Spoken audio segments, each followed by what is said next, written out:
Hello everybody and welcome to part 14 of my NCA exam study guide on constitutional law for 2023. So this is broken up into, it's just going along with the syllabus of the NCA exam, and this is part 14, which is looking into life, liberty, and security of the person, the Charter rights under Section 7. Let's go ahead and get started then. Section 7 in the Charter says that everyone has the right to life, liberty, and security of the person, and the right not to be deprived thereof, except in accordance with the principles of fundamental justice. And the first case on the syllabus under this section is Canada's Attorney General versus the PHS Community Services Society. This is in 2011. And the big issue here was whether subsections 4.1 and 5.1 of the Controlled Drug Substances Act contravene the claimant's right to life, liberty, and security of the person. And then whether the decision of the minister to revoke the accords, whether the decision of the minister was against the principles of fundamental justice. Some background on this case. Operating a supervised injection site in Vancouver required an exemption from the prohibitions of possession and trafficking of controlled substances under the CDSA, which provides for an exemption at the discretion of the Minister of Health for medical and scientific purposes. So Insight was the name of the clinic. They received an exemption in 2003 and opened their doors. And then for years and years, they operated safely and constantly strictly regulated. The personnel are guided by strict policies, procedures. It doesn't provide drugs to the clients. The clients have to check in, sign a waiver, closely monitored, and then are provided with healthcare information, counseling, referrals. And this whole experiment has proven successful, according to evidence the trial judge found here. The clinic had saved lives and improved health without increasing the incidence of drug use and crime in the surrounding area. The police and local government supported it. So in 2008, 5 years after it opened, a formal application for a new exemption was made before the initial one expired. There were some temporary extensions that had been granted, but in this case, the minister decided not going to grant it. Just not going to do it. And so the clinic started this action here, and the trial judge found that the application of these particular laws did violate the claimant's right under Section 7 of the Charter. And the trial judge granted the clinic a constitutional exemption, permitting it to continue to operate free from federal drug laws. This was appealed to the Court of Appeal, who dismissed it and said that the doctrine of interjurisdictional immunity applied. So, appealed again to the Supreme Court. The appeal and the cross appeal are dismissed. Minister of Health was ordered to grant an exception to the clinic, which is writ of mandamus, one of the strongest remedies possible. So, some of the rules here. Where possible, courts should allow both levels of government to jointly regulate areas that fall within their jurisdiction, from the case of Canadian Western Bank. The inquiry into the validity of legislation under Section 7 of the Charter requires us to ask, 1, whether these provisions limit the rights of the claimants to life, liberty, or security of the person, and if so, whether that limitation is in accordance with the principles of fundamental justice. This is from the case Chaouli versus Quebec in 2005. Here's some of the analysis from this case. Criminal prohibitions on possession and trafficking in the Drugs Act are constitutionally valid and applicable to the clinic under the division of powers. So, breaking it down, pith and substance. The impugned provisions are in pith and substance valid exercises of the federal criminal law power. The fact that they have the incidental effect of regulating provincial health institutions does not make them constitutionally invalid. Second, programs designed to advance the public interest are not, by virtue of their public interest status, exempt from the operation of criminal laws unless the law is expressly or impliedly so limited. And this law is not so limited. The doctrine of interjurisdictional immunity does not apply here, despite what the Court of Appeal said. Decisions about what treatment may be offered in provincial health facilities do not constitute a protected core of the provincial power over healthcare, and are not therefore immune from federal interference. In addition, the doctrine of interjurisdictional immunity is narrow, and its premise of fixed watertight cores is in tension with the evolution of Canadian constitutional interpretation towards more flexible concepts of double aspect and cooperative federalisms. So to apply IJI here would disturb settled competencies and introduce uncertainties for new ones. Finally, as it is a common ground that, absent a constitutional immunity, the federal law constrains operations at the clinic and trumps any provincial legislation or policies that conflict with it. So since that's common ground, unnecessary to look as to whether paramountcy applies here. Basically, it's understood. So the claimant's lack of success on the division of powers issue does not doom their claim that the law deprives them of a Section 7 charter right. There's no conflict between saying that a federal law is validly adopted under the Constitution and that that same law, in purpose of effect, deprives individuals of rights guaranteed by the charter. Section 4 of the Drug Act engages the Section 7 charter rights of the individual claimants and others like them. But because the minister has the power to grant exemptions, then this is in accordance with the principles of fundamental justice. The Section 4 directly engages the liberty interests of health professionals because of the availability of a penalty of imprisonment. Also directly engages the rights to life, liberty, and security of the clients who are coming into the clinic, because they must be allowed to be in possession of drugs on the premises, something that's otherwise against the law. So prohibiting possession at large engages the drug user's liberty interest. Prohibiting possession at the clinic engages their rights to life and to security of the person. But because the minister can grant exemptions from the application of this law, then it is not a violation of Section 7 of the Charter. The exemption acts as a safety valve that prevents the Drug Act from applying where it would be arbitrary, overbroad, or grossly disproportionate in its effects, which would make it not in accordance with the principles of fundamental justice. So this discretion is not absolute for the minister, because as with all exercises of discretion, the minister's decisions must conform to the charter. If the minister's decision results in an application of this Drug Act that limits the Section 7 rights of individuals in a manner that is not in accordance with the charter, then the minister's discretion has been exercised unconstitutionally. So, while it is for governments to make criminal and health policy, when that policy is translated into law or state action, then those laws and actions are subject to scrutiny under the charter. And so the minister here failed to grant the exemption to the clinic, and that engaged the claimant's Section 7 rights and contravened the principles of fundamental justice. And he is regarded as having made a decision here because he considered the application and did not grant it.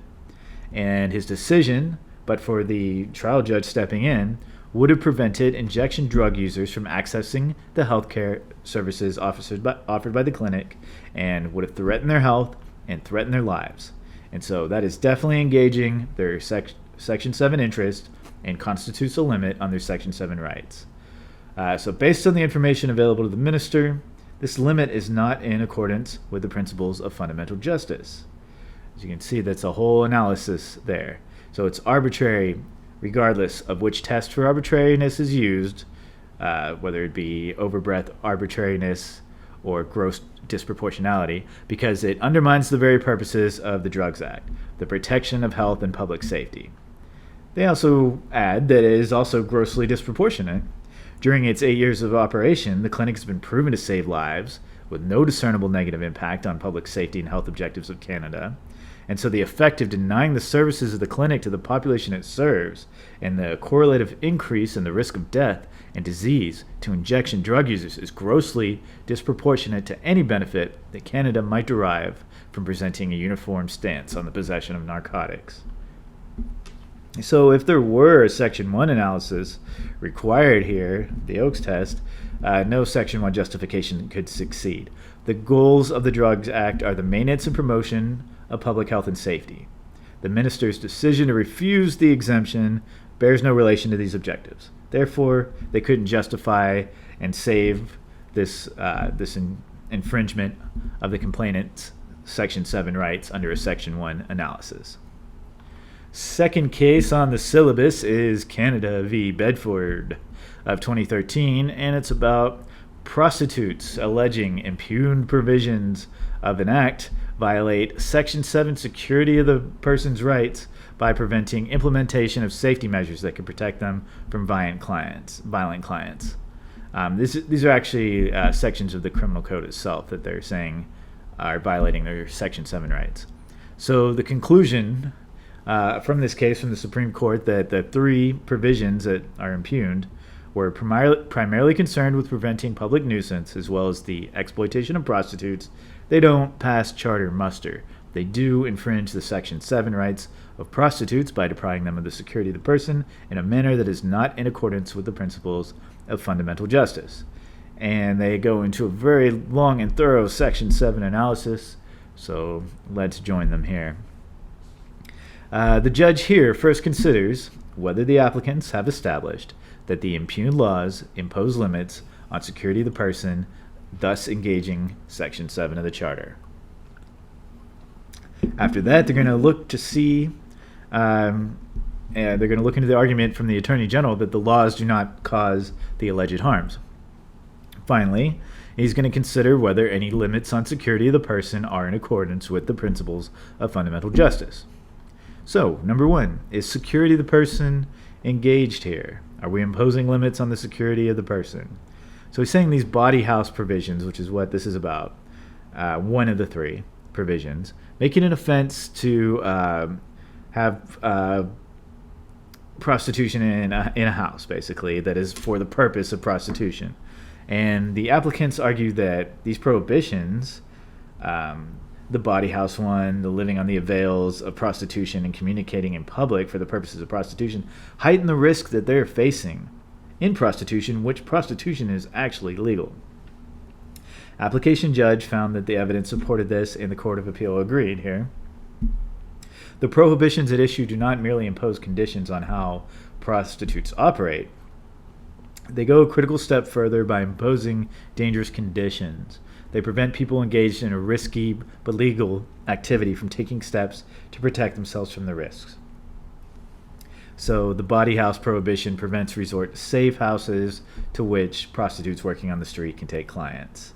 And also it confines lawful prostitution to two categories: street prostitution and outcalls. And outcalls is where the prostitute goes out and meets the client, like at the client's home. Those are allowed, but in the safe houses it's not. So the application judge found that the safest form of prostitution is working independently from a fixed location like a safe house, and that it's far less dangerous than going out on the street or to their house. Especially when combined with another provision here that says they can't hire anybody related to prostitution, like a security guard, driver, accountant, receptionist. But the body house provision negatively impacts the security of the person of prostitutes. It engages Section 7. So that part of the analysis is good, or is finished at least. It does engage Section 7 because it negatively impacts the security of the person. Section 212, one of the other provisions, says that they can't have the bodyguards and drivers, etc. And this was also found to engage Section 7 because that obviously provides them security to have a driver or a bodyguard. And then communicating in a public place, the face-to-face communication, engaging in soliciting prostitution, that was made illegal. But this actually allows the prostitutes to screen the clients, according to the trial judge, and helps them reduce their risks by pre-screening the clients. So that also was found to impact the security of the person engaged. So then it comes up, the attorney generals, the appellant, were arguing causation and saying that Section 7 is not engaged because there's an insufficient causal connection between the laws and the risks faced by the prostitutes. And it is the choice of the applicants to engage in prostitution rather than the law that is the causal source of the harms they face. If they were to stop being prostitutes, then they wouldn't face any of these harms in the first place. But the judge says here that sufficiently causal connection standard should prevail. It's flexible, allows the circumstances of each case to be taken into account. Adopted in Blencoe v. British Columbia, a sufficient causal connection represents a fair and workable threshold for engaging Section 7 of the Charter. This is the port of entry for Section 7 claims. The claimant bears the burden of establishing this connection, and even if it is established, though, it does not end the inquiry, because then the claimant must go on to show the deprivation of security is not in accordance with the principles of fundamental justice, which we will look at now. So, are these violations in accordance with the principles of fundamental justice? So the Section 7 analysis is concerned with capturing inherently bad laws. So philosophizes the judge here. That is, laws that take away life, liberty, or security of the person in a way that runs afoul of our basic values as Canadians. The principles of fundamental justice are an attempt to capture these values. So brings the three concepts that go to these values. Concepts of arbitrariness, overbreadth, and gross disproportionality. Number one, arbitrariness, used to describe a situation where there's no connection between the effect and the object of the law. So in Morgenthaler, the accused challenged provisions of the criminal code that required abortions to be approved by a therapeutic abortion committee of a hospital, and the purpose of that law was to protect women's health, but the majority found that had nothing to do with women's health, and in fact caused delays that were detrimental to women's health.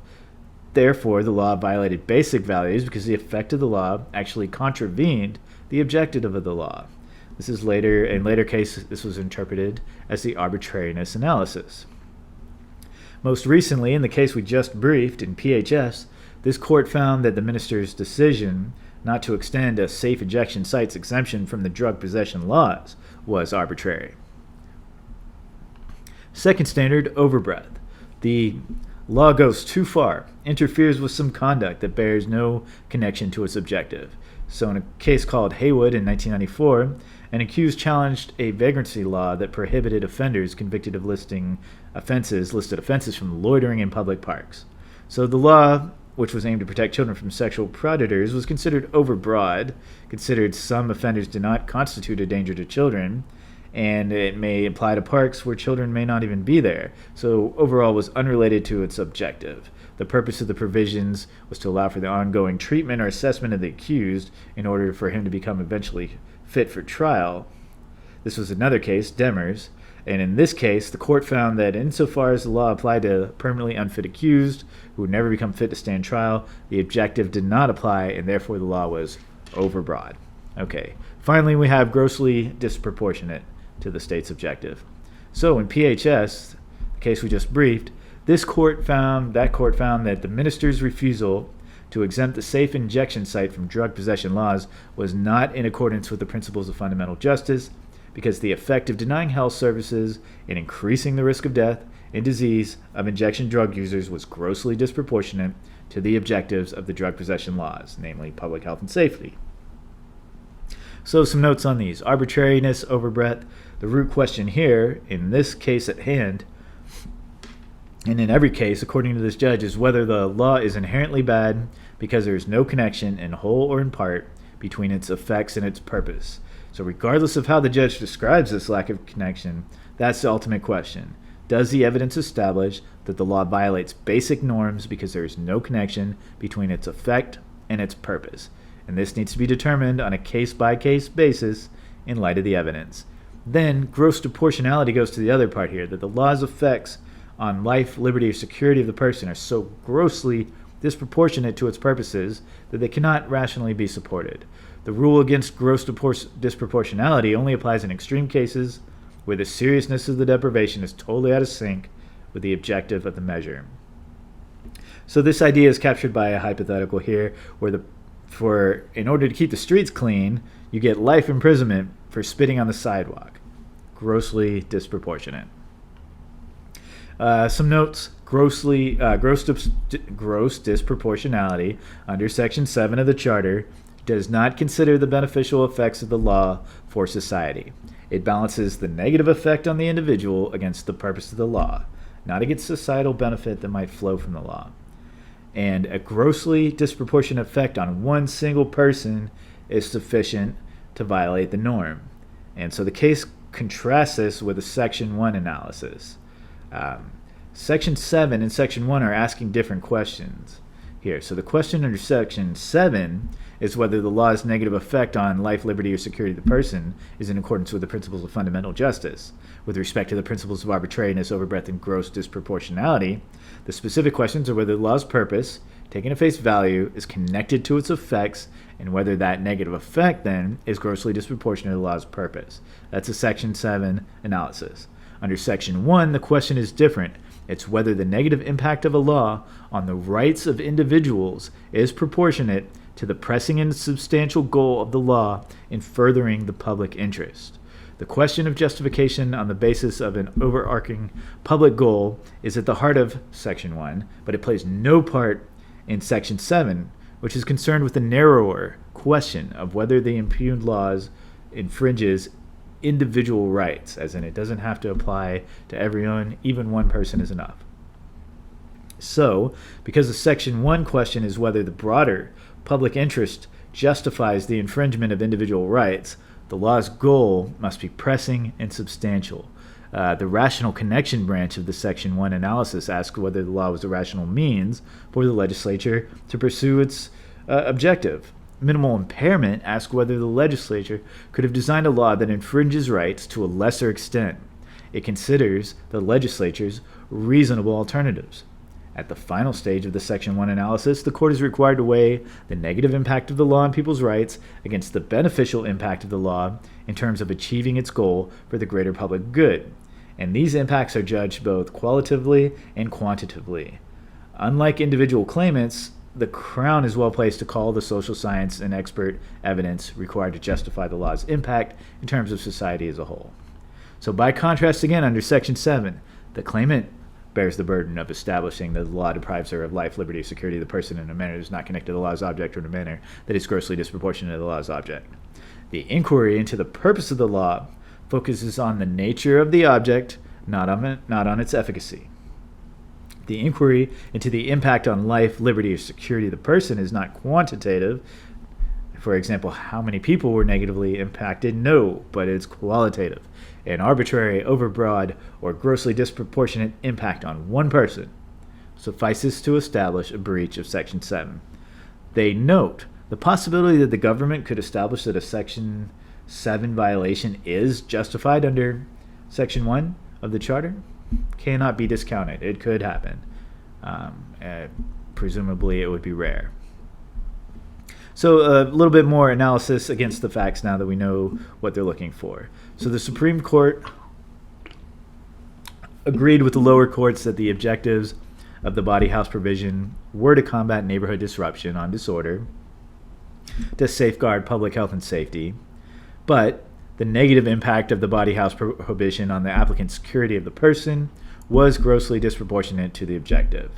So, because it was unnecessary to decide whether it's overbroad, the application judge found on the evidence that moving to a body house would improve prostitutes' safety by providing the safety benefits of proximity to others, surroundings, security staff, camera systems, other monitoring.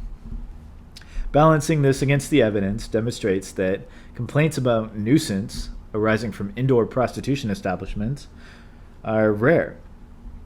So the judge found the harmful impact of the provision was grossly disproportionate to its purpose, and the Supreme Court judge agrees. So the harms identified by the court are grossly disproportionate to the deterrence of community disruption that is the object of the law. Parliament has the power to regulate against nuisances, but not at the cost of health, safety, and lives. A law that prevents street prostitutes from resorting to a safe haven while a suspected serial killer prowls the streets is a law that has lost sight of its purpose. And then the living on the avails provision, where they can't have receptionists and accountants, was overbroad because it captured a number of non-exploitative relationships not connected to the law's purpose. The provision's negative effect on the security and safety was grossly disproportionate to the objective of protecting people from harm. Having found that the prohibition on living in the veils of prostitution is overbroad, unnecessary to consider whether it's grossly proportionate as well. Finally, the communicating provision, the purpose was not to eliminate street prostitution, but to take prostitution off the streets and out of public view to prevent the nuisances that street prostitution can cause. The harm imposed by the prohibition on communicating in public was grossly disproportionate to the provision's object of removing the nuisance of prostitution from the streets. The ability to screen clients was an essential tool to avoiding violent or drunken clients. This was established evidence. And so the appellant did not seriously argue that there was a Section 1 justification, but the judge addresses it briefly. But without a full Section 1 analysis, just a few points on how it would fail if it was ever brought up. The law not only catches drivers and bodyguards in the avail law, who might actually be pimps, but it also clearly catches non-exploitative relationships, such as receptionists or accountants. The law is therefore not minimally impairing. Nor, at the final stage of the S1 inquiry, is the law's effect of preventing prostitutes from taking measures that would increase their safety and save their lives outweighed by the law's positive effect of protecting prostitutes from exploitive relationships.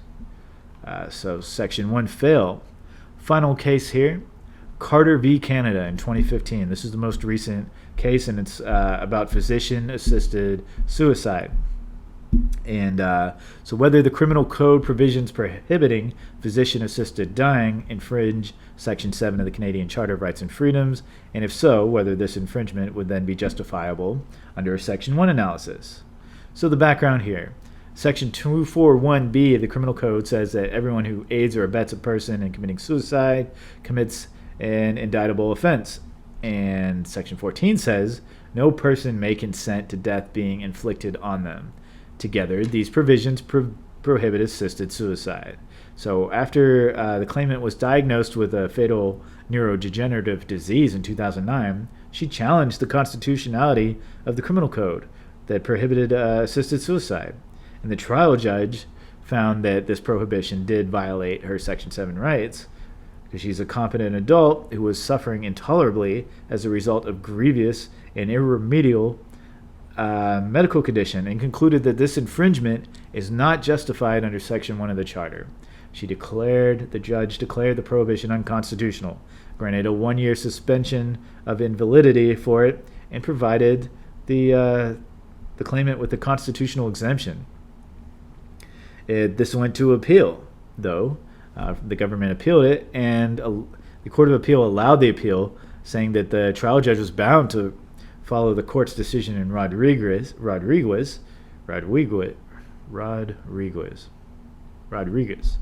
There we go. The dissenting judge found no errors in the trial judge's assessment of stare decisis. Her application of Section 7 or the corresponding analysis under Section 1, no errors. However, he concluded that the trial judge was bound by the conclusion in Rodriguez that any Section 15 infringement was saved by Section 1. Conclusion. The appeal should be allowed, said the Supreme Court. Both these sections of the Criminal Code unjustifiably infringe Section 7 of the Charter and are of no force or effect to the extent that they prohibit assisted suicide for a competent adult person who, 1, clearly consents to the termination of life, and 2, has a grievous and irremediable medical condition that causes enduring suffering that is intolerable to the individual in the circumstances of his or her condition. So the analysis here. As far as the rules prohibit physician-assisted dying for competent adults who seek such assistance, and these sections deprive these adults of their right to life, liberty, and security of the person under Section 7 of the Charter. The prohibition deprives some individuals of life because it has the effect of forcing some individuals to take their own lives prematurely for fear they would be incapable of doing so when they reach the point where suffering was actually intolerable. And the rights to liberty and security of the person, which deal with concerns about autonomy and quality of life, were also engaged. An individual's response to a grievous and irremediable medical condition is a matter critical to their dignity and autonomy, and the prohibition denies people in this situation the right to make decisions concerning their bodily integrity and medical care, and thus it trenches on their liberty. By leaving them to endure intolerable suffering it impinges on the security of the person. So the prohibition on physician-assisted dying infringes the right to life, liberty, and security of the person in a manner that is not in accordance with the principles of fundamental justice.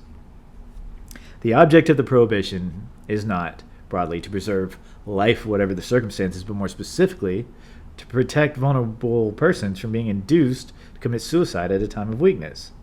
So since a total ban on assisted suicide clearly helps achieve this objective, individuals' rights are not deprived arbitrarily. However, the prohibition catches people outside the class of protected persons. It follows that the limitations on their rights is, in at least some cases, not connected to the objective, and that the prohibition is thus overbroad. Since it's overbroad, unnecessary to decide whether it violates gross disproportionality. And having concluded that it violates Section 7 of the Charter, unnecessary to consider whether it deprives them under equal treatment under Section 15 of the Charter. The judge goes on to do a Section 1 analysis. He says they're not saved by Section 1. Where the limit is prescribed by law, and the law has a pressing and substantial objective, the prohibition is not proportionate to the objective. So an absolute prohibition on physician-assisted dying is rationally connected to the goal of protecting the vulnerable from taking their life in times of weakness. Okay, check. Because prohibiting an activity that poses certain risks is a rational method of curtailing the risks. Check. However, as the trial judge found, the evidence does not support the contention that a blanket prohibition is necessary in order to substantially meet the government's objective. So the trial judge made no palpable and overriding error in concluding, on the basis of evidence, that a permissive regime with properly designed safeguards, medical safeguards, is capable of protecting vulnerable people from abuse and error.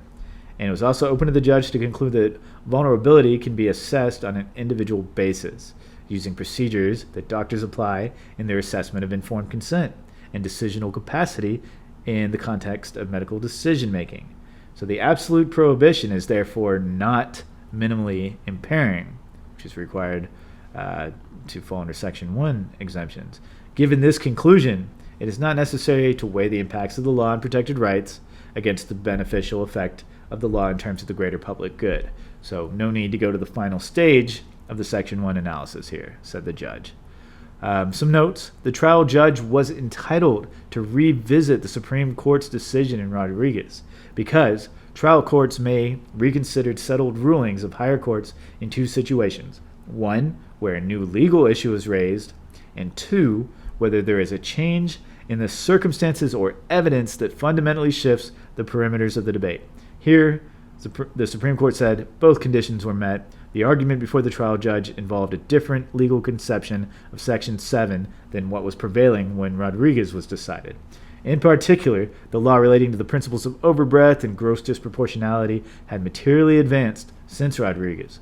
The matrix of legislative and social facts in this case are also different from the evidence before the case in Rodriguez. So concludes Part 14 of this study guide for the NCA exam. Best of luck on your NCA exams.